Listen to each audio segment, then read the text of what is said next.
మరో బ్రేకింగ్ చూస్తున్నాం. Phone tapping కేసులో మరో కీలక పరిణామం చోటు చేసుకుంది. మాజీ మంత్రి హరీష్ రావు తెలంగాణ హైకోర్టులో క్వాష్ పిటిషన్ దాఖలు చేశారు.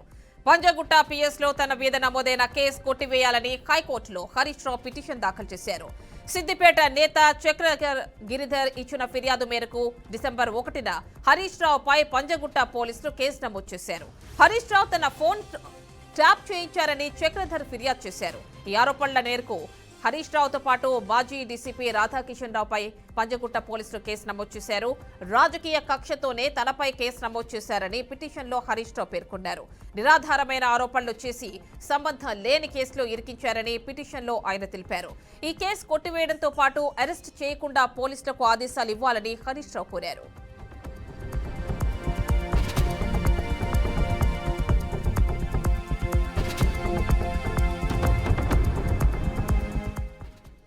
ఇక పూర్తి డీటెయిల్స్ మా కరెస్పాండెంట్ క్రాంతి అందిస్తారు. క్రాంతి, చెప్పండి, ఫోన్ ట్యాపింగ్ కేసు వ్యవహారంలో హరీష్ రావు తన పాత్ర గురించి నిరాధారమైన ఆరోపణలు చేశారు. సో దానికి సంబంధించి ఉన్నటువంటి కేసుని క్వాష్ చేయాలని హైకోర్టులో పిటిషన్ దాఖలు చేసినట్టు తెలుస్తోంది. డీటెయిల్స్ ఇవ్వండి.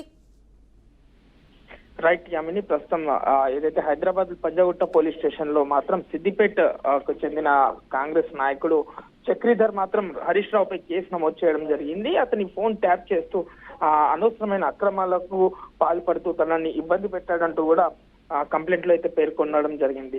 అప్పుడు ఫోన్ ట్యాపింగ్ చేస్తూ లేనిపోని కేసులు కూడా బుక్ చేశారంటూ నన్ను చిత్రహింసలు పెట్టారని కూడా నిన్న పంజగుట్ట పోలీస్ స్టేషన్ లో అయితే కంప్లైంట్ ఎఫ్ఐఆర్ ఫైల్ చేయడం జరిగింది. దాన్ని తీసిస్తూ అంటే దాన్ని తీసుకుంటూ హరీష్ రావు ఈ రోజు మాత్రం హైకోర్టు న్యాయస్థానాన్ని అయితే కోరడం జరిగింది. దాన్ని ఆ క్యాష్ పిటిషన్ లో చూసుకున్నా కూడా, ఎందుకంటే రాజకీయ కుట్ర ప్రకారంగానే నాపై కేసులు నమోదు చేస్తున్నారు కాంగ్రెస్ నాయకులను కూడా స్పష్టంగా పేర్కొన్నారు. దీన్ని క్యాష్ పిటిషన్ చేసి కొట్టివేయాలి అని కూడా కోరడం జరిగింది. అయితే అరెస్ట్ చేయకూడదు అంటూ కూడా ఈ పిటిషన్ లో అయితే పేర్కొన్నట్టుగా కూడా తెలుస్తుంది. అయితే దీనిపై ధర్మాసనం స్వీకరించినట్టుగా కూడా తెలుస్తుంది. అయితే దీనిపై పూర్తి వివరణ ఈ 2 రోజుల్లో తేలేటట్టుగా మనకు కనిపిస్తుంది. ఎందుకంటే లేనిపోని అబంధాలు, ఎందుకంటే ఇదే అంశం చూసుకున్నా కూడా దీనిపై మా బీఆర్ఎస్ తరపు లీడర్ పాడి కౌశిక్ కూడా ఈ రోజు బంజారాహిల్స్ పోలీస్ స్టేషన్ లో తన ఫోన్ ట్యాప్ అవుతుందని కూడా తను కూడా రేవంత్ రెడ్డిపై కేసు నమోదు చేయడానికి అయితే వెళ్ళినట్టుగా కూడా తెలుస్తుంది. దానిపై అక్నాలజ్మెంట్ కూడా తీసుకొని అయితే గత కొంతసేపటి కిందని పాడి కౌశిక్ కూడా చెప్పడం జరిగింది. నా ఫోన్ కూడా రికార్డింగ్ అవుతుంది,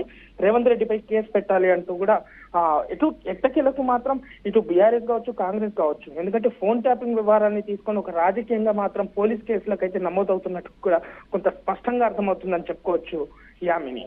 అంటే క్రాంతి, ఇటు బెయిల్ కూడా కోరుతున్నట్టు తెలుస్తోంది హరీష్ రావు. రైట్ యామిని, ప్రస్తుతానికి ఎందుకంటే ఈ కేసు విషయంలో ఫోన్ ట్యాపింగ్ విషయంలో కూడా చూసుకున్నా ఎఫ్ఐఆర్ నమోదైనప్పుడు అంటే అరెస్ట్ చేయకుండా 41 CRP నోటీసులు ఇచ్చి కావచ్చు, లేదు అని అంటే ఈ కంప్లైంట్ ని కొట్టివేయాలి అంటే అపహరణ కేసు అంటూ ఎఫ్ఐఆర్ దీనికి సంబంధించి ఎలాంటి లేకపోవడం కావచ్చు, ఎందుకంటే లేనిపోని కుట్రల వల్ల రాజకీయ కుట్ర ప్రకారంగా పండి కేసు ఫైల్ చేశారనుకుంటూ హరీష్ రావు తరపు న్యాయవాది అయితే పిటిషన్ పేర్కొన్నారు. అయితే దాంట్లో వీళ్ళ తరపు చూసుకున్నారు, ఎందుకంటే ఎఫ్ఐఆర్ ఫైల్ అయిన తర్వాత అరెస్ట్ చేయకుండా మాత్రం ఈ కేసుని కొట్టివేయాలంటూ అయితే కోరడం జరిగింది. దీనిపై మన వివరణ మాత్రం ఇంకా పూర్తిగా రాలేదని కూడా చెప్పుకోవచ్చు Yamini. Right Kranti, thank you.